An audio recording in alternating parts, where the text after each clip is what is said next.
Hello, friends. This is Dave Hurwitz, executive editor at ClassicsToday.com, here with the Haydn Symphony Crusade, and we're at number 82, The Bear, the first of Haydn's Paris symphonies, probably the last to be written. That's something the way it usually happens in classical music. Something that's the first is really the 10 millionth, but, the numbers get all mixed up. Haydn's London Symphony, number 104, his very last symphony, was usually numbered, billed during his, in the 19th century as number 2. And it was number 104. So there you go. This may have been actually number 87. I don't know. But somewhere in this group of 6 you will find number 82. Now, it's called The Bear because somebody associated some version of it with a dancing bear in the finale. Haydn knew nothing of that, and I'm really rather glad because there isn't, first of all, anything that reminds me of a dancing bear. It's a wonderful bagpipe tune that begins the finale, as you'll hear. Number 1 and number 2, I think dancing bears were cruel. So I don't really want to know from it. I really don't. I'm an animal rights person, I think they're usually nicer than people, and it sort of bothers me. I don't mind The Hen, which is a symphony that's coming up. The Hen is okay because they're tasty, but the bear, no, definitely not. Anyway, this is an incredibly vivacious symphony. When Haydn got the commission to write the Paris Symphony, he was already the most famous composer in Europe, basically, but he had only, for the past decade or so, had the right to actually sell his stuff. It wasn't just for the private use of Prince Esterhazy anymore. His second contract allowed him to, duplicitously sell everything everywhere to everyone simultaneously for lots of money. So he was doing very well, and his publishers were doing very well. And they were also, passing off works by his students and followers as works of Haydn, and everything was just a big, huge mess in the glorious days before copyright. And this particular symphony is of a level of vigor, of sheer physical excitement, which was totally new in the universe of symphonies. There isn't anything like it by anybody else from this period, which is, 1885, 86, 87, we're in that area. And it's scored for a large orchestra, a really large orchestra. We have to keep in mind that the actual full score was kind of a novel concept in Haydn's day. It didn't really exist. Things were seldom published in full score, and the actual manuscript that Haydn wrote was not intended to be the strict limit on what the forces required for performance were. It was a minimum. Just as his oratorios, The Creation and the Seasons, provided the minimum. And we know that the actual forces used were multiples of whatever the score actually indicated. And that's true of these Paris symphonies. And Haydn knew it. But he wasn't going to write specifically for an orchestra the size of the orchestra of the Loge Olympique in Paris, because it was unique. And if he limited himself to that, then he wouldn't have performances elsewhere where the forces were much smaller and the economic means less generous. So he didn't want to limit himself. But on the other hand, his ideal, we know what the ideal was. It was that orchestra, which was conducted by the Chevalier de Saint-Georges, himself a fabulous composer, the greatest fencer of his day. He was half black, which made him a fascinating musical character in France. Apparently he did very, very well with the ladies, and he was quite the guy. A very, very interesting composer in his own right. And he conducted the premieres of these works with this enormous orchestra. It had supposedly 40 violins, 10 double basses, all the woodwind parts doubled. It was probably 60, 70 people. It was the size of a modern symphony orchestra. And when you hear performances of these works, the best versions, hands down, are the ones that use large modern orchestras, because that's essentially what they're written for.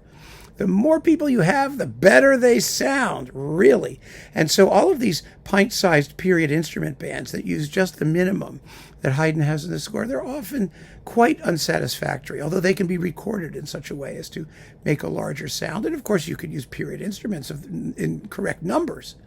But it seems pointless to me to do something that alleges to be authentic and not even get your count right.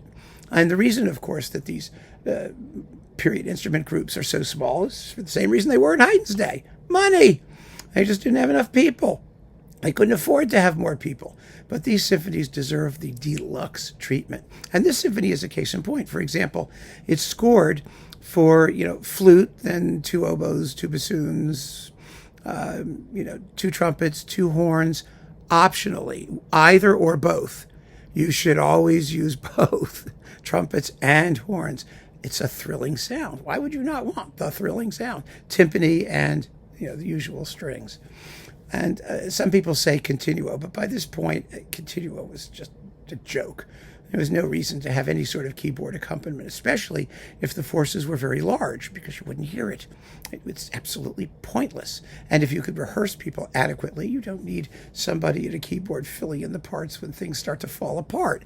So this symphony has an enormous, huge, vast new sound.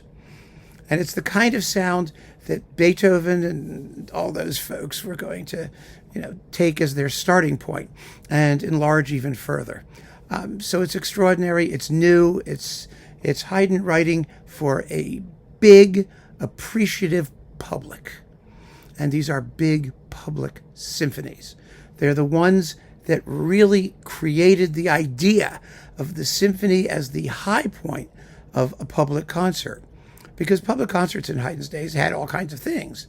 And, they had soloists playing sonatas, they had arias with singers, they had people playing keyboard variations on themes that they would ask the audience to give them. They had all kinds of stuff. And the symphony, or overture as it was called, was just a curtain raiser. It was an overture.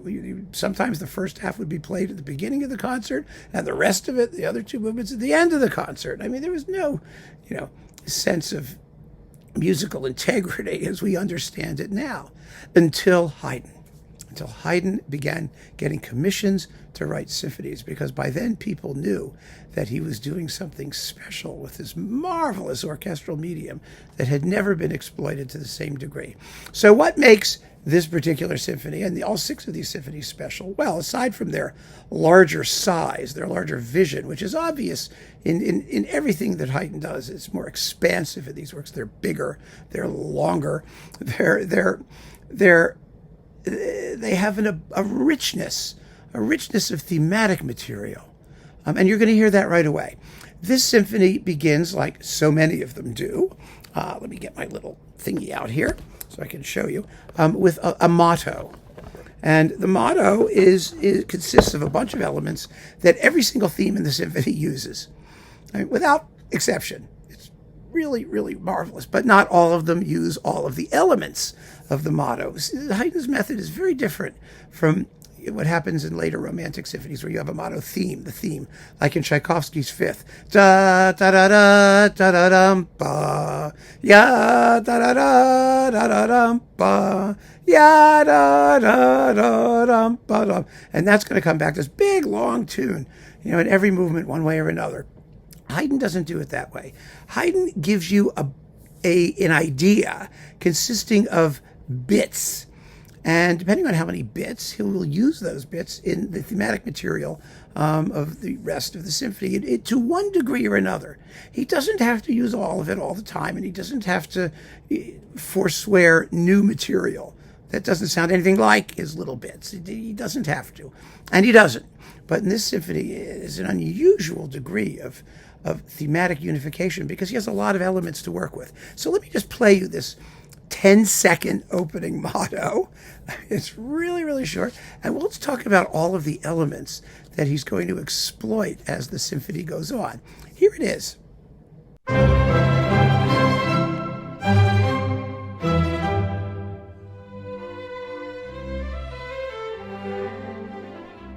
Got it? Let's listen to it again.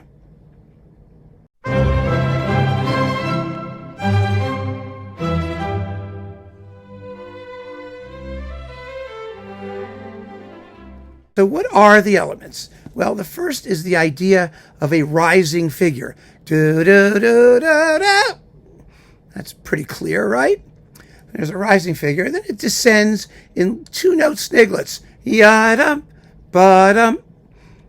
Well, we have two-note sniglets. So a rising figure, we have two-note sniglets. Then there's a contrasting sort of waltz-like theme, because the movement is actually in 3/4. It's extremely militant. Haydn tries to forget about the dance element as much as he can for most of the movement, but here it goes da bum bum da da da da da da da da ya da da da dum.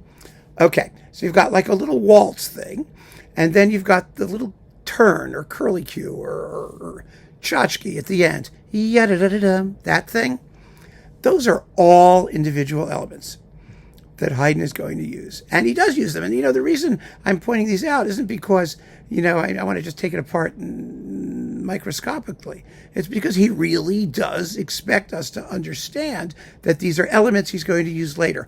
And, whether or not you grasp that immediately, they create this feeling of unity throughout the whole symphony. So we have, to recapitulate, rising figure, the descending two-note sniglets, or something in two-note sniglets, the waltz-like dance thing, which contrasts to the opening, which is almost march-like, and then the melodic turn. That's what you need. So now what I'm going to do is I'm going to play you the opening theme of every movement, and you will hear that Haydn uses these elements in building up every single tune and every movement in the symphony. So here it is, all 4 movements with little pauses between them. So you get a sense of what Haydn's doing. Listen for the rising figure. Listen for the little curlicue. Listen for the little two-note sniglets. Listen to march versus dance rhythms. It's all there. Here you go.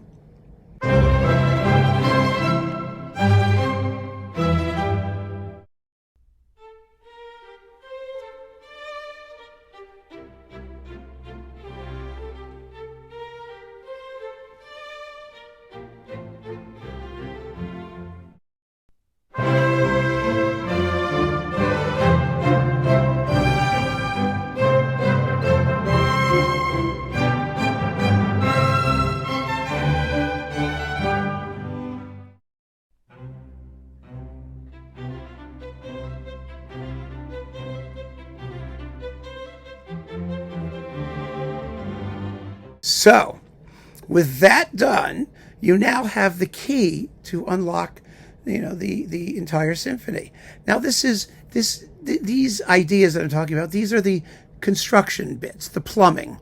They say nothing about what the expressive impression will be. What Haydn actually uses them to build, what kind of expressive message he gives.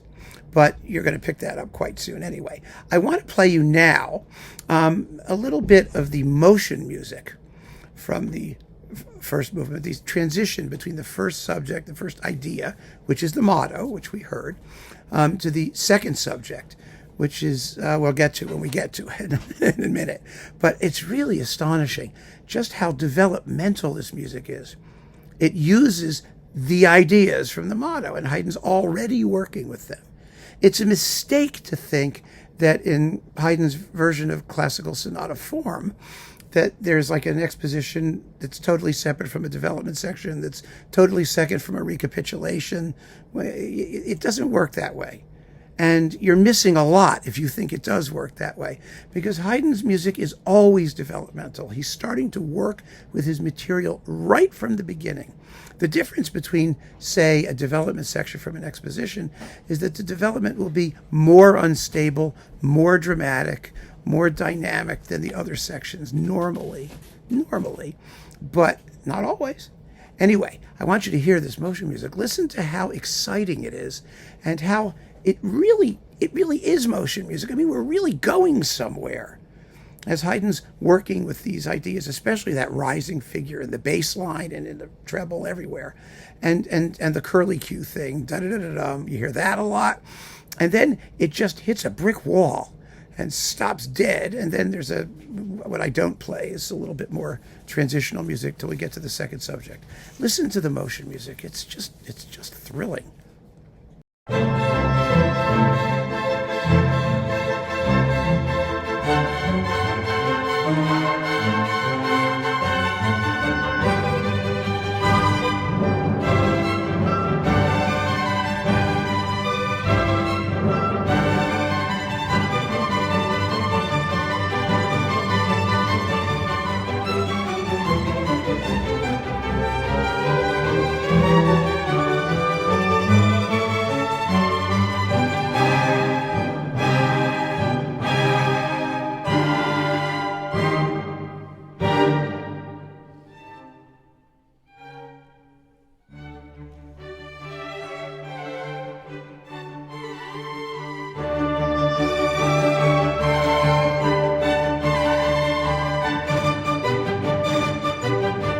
Exciting, and those crunching dissonances, bum ba dum ba dum ba da dum.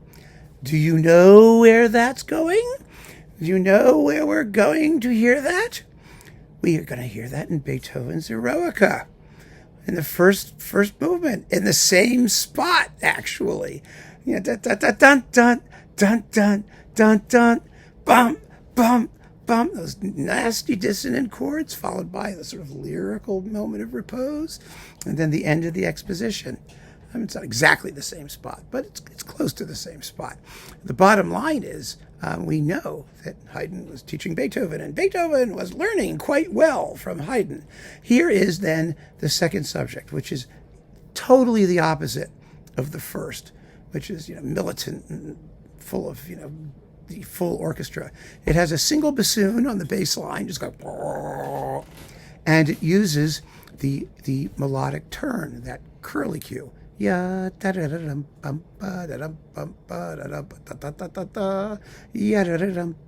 where you go. And you're going to hear a lot of those little curly cue things as the movement proceeds. So here is the second subject.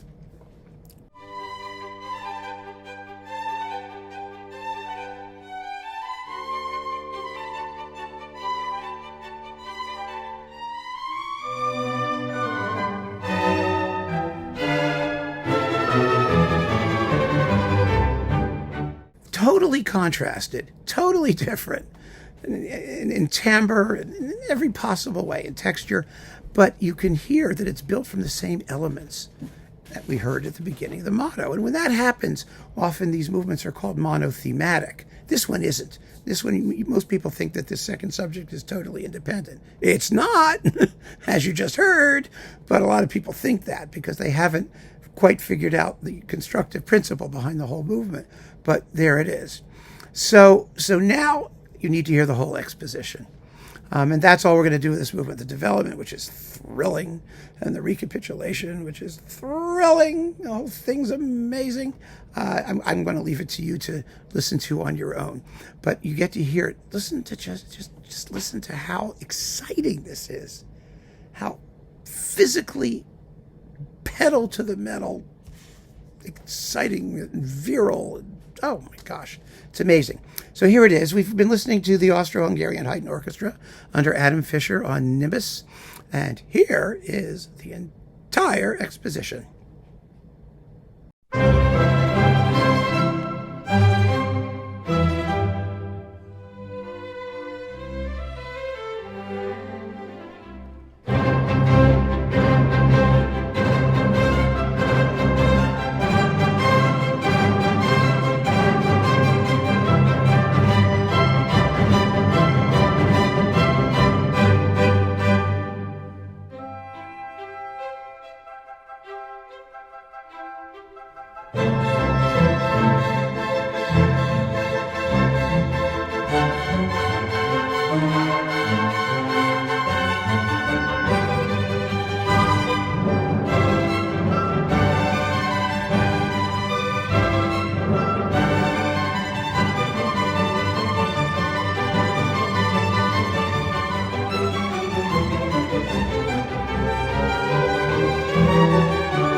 So I hope you've heard how the whole thing is built from those initial elements. And you can't really say that Haydn is waiting to develop, because he's not. He's working with them all the way, creating an ongoing musical narrative, which is, just beyond fabulous. So that's the first movement. Now, the second movement, we've heard the opening theme. Dum ba dum ba dum ba dum dum bum bum bum bum ba da da da dum. It's an orgy of two-note sniglets that we heard in the opening of the first movement, right? Da da da da da. Then two notes, da da da dum, ba da da dum. But the two notes are here done in a rising pattern, like that rising thing from the first movement, and then the whole rest of it's dum bum bum bum bum, and it's a march. Essentially, it's a march. Now, this movement is a theme and variations, and the theme and variations are alternating in major and minor, and the minor key ones are variations of the opening major key theme, and there are two of each. Then we have a final variation in the major key for the full orchestra, without trumpets and drums and horns. You have horns, but no trumpets and drums in the slow movement yet. Haydn will get to that, but not in this symphony. And wonderfully, because it's a march, at the very end, the last variation turns into a rustic country dance, which anticipates in character, not the theme, but the character, the main theme of the finale, which is a rustic country dance, the whole thing. This is just a variation that turns into one. But you hear, once again, that contrast we had in the very opening of the motto between a march-like idea, a military fanfare, and then a waltz-like lyrical lilty thing. Well, you get the same thing here. So Haydn develops that idea as well. And I have done a little trickery here. I play the country dance part so that you can hear how it morphs into that. And then I have attached that, after a brief pause, to the main theme of the finale. So you can hear how it belongs to the same family. It's the same idea, the same concept, although the tunes are different. So here is the final variation, a bit of it anyway, of the second movement, wedded to the main theme of the finale. Here you go.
Love that. I hope you did too. Haydn in country mode is like nobody else. I mean, everyone makes a big deal, for example, about Beethoven's Pastoral Symphony, but Haydn was doing this stuff decades before, and every bit as well. And Beethoven knew it, by the way. He really took note of that. Haydn was a country person. I mean, he was born in a village called Rohrau in Lower Austria, Austro-Hungary. His father was a wheelwright. He played the drums when he was a little kid. He had a happy childhood. He knew Hungarian music. He knew Slavic music. He knew Austrian folk music. He was a man of the people, very much so. And he wrote that into his music. And he was one of the first to do that extensively. And a lot of composers, of course, tried to distance themselves from their rural or common upbringing, but not Haydn. Not Haydn at all. It was part of his character and part of his view of the world of music, and he incorporated, almost like Mahler, everything that he encountered found a place in the world that he created, which was, the symphony. So that's the second movement and a bit of the finale. Now, the minuet, you've heard the opening theme, and you know, it gets higher and higher and higher, and it has a little turn. You know,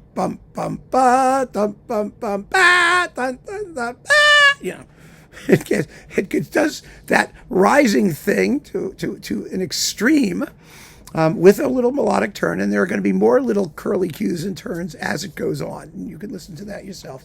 I want to play the trio. The trio is phenomenal. Absolutely wonderful. It also has lots of little curly cue turny things. But the wonderful thing about this trio is the second half. Now, most trios, they're called trios. Remember, it has nothing to do with the number 3. It just means middle section of a piece in ABA form. Most of the time, these trios are in AABB form, and this one is. It's in 2 halves, both repeated. But normally, they're quite short. You know, you have 8 bars usually, and then a sort of a middle section that leads us back to the original 8 bars. So it's very, very, very brief, often very colorful in Haydn and very memorable, but still quite short. Here, he does something wonderful. He prepares you to have the return of the opening section and then does something else entirely. It's like a new vista opening up. It's like that fabulous scene in Bartók's Bluebeard's Castle where the 5th door opens and you find out that, you know, you're looking out on his realm, and it's just huge and brilliant, and it was totally unexpected. It's a wonderful, wonderful moment. And it's not, of course, as loud, and doesn't have a screaming soprano and an organ and bass drum and cymbals and all those goodies, but it just has this wonderful feeling of expansion. And that's really necessary and part of Haydn's strategy in these symphonies, because Haydn, as I've said a million times, is always working on a very small scale. He's very compact, very, very concise, always.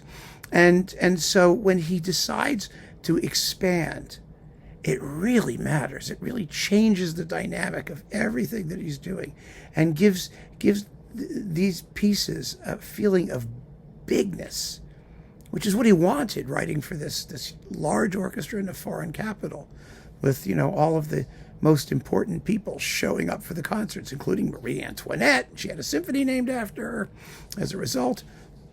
So yeah, I mean, this little throwaway moment in the middle of a minuet, it just, because that's where it is, it's hard to describe. You have to hear it.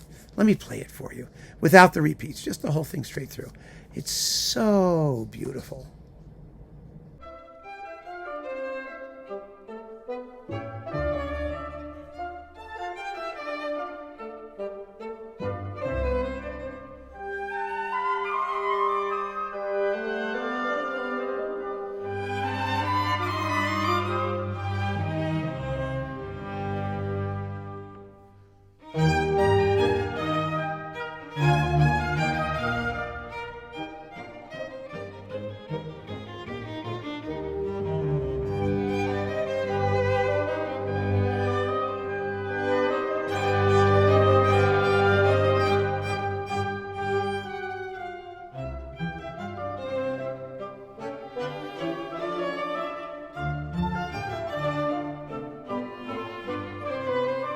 All right, now that brings us to the finale. Oh, the wonderful finale with the dancing not bear. It's a bagpipe tune. It has a bagpipe drone underneath. You know, oh gosh, it's fun. And it also has, well, I mean, the tune is a rising thing with curly cues. Ya da da da da dum bum ba da dum bum ba da da dum bum ba da dum bum ba da da dum bum ba da dum. You know, so you've got, you know, curly cues, and then you've got a second subject which has got like 2-note sniglets, dun dun dun dun dun bum ba da da da da da, like that, except the accent's reversed. You may have noticed the second movement went dum ba dum, and here it's dun da da da da bum bum ba. So the accent's on the first of the 2-note sniglet, and in the slow movement and in the finale, it's on the second note of the 2-note sniglet. So let me see. What else do we have here to play with you? Yes. So what we need to hear now is, yeah, okay, the last example. The last example is the recapitulation of the finale, where Haydn plays one of his best ever tricks, which is stopping before the end and leaving a big pause so that people can start clapping and then the music starts up again. And it's always very, very disconcerting. This is one of his most disconcerting examples of that. The first time I heard it, I was just like, wait a minute, I really thought it was over. And then it just started again. And the reason he does that, first of all, well, you know that it's not really the ending because he has not recapitulated the second subject. That little two-note, da-da, da-da, da-da, ba-ba, he hasn't done it. And so you think, oh, it's too soon. Where was it? And then he begins with that, and we realize, oh, yeah, okay. It's as if he's saying, whoops, forgot this part, so let's just finish. But the other reason he does it twice is because he wants to make the biggest possible climax based on the bagpipe theme, the original bagpipe theme. So it comes roaring back as powerfully as Haydn could make it, you would think. And then the second subject comes back, and he has to top even that climax. And he does. And he does it by means of, the scoring generally, but also by using a fortissimo timpani roll throughout the whole conclusion of that final return of the theme. It's, the timpani are rolling like crazy, and it just makes such a grand and powerful sound. It's amazing how carefully and accurately Haydn has marshaled his forces to create a huge climax at the end of the development, which I'm not playing, then this big climax at the end of what's effectively the first subject, and then an even bigger one at the end of the whole symphony. It's monumental. It really is. It's extraordinary. So here's the whole recap of the finale up to the end of the symphony.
So there you have it, The Bear.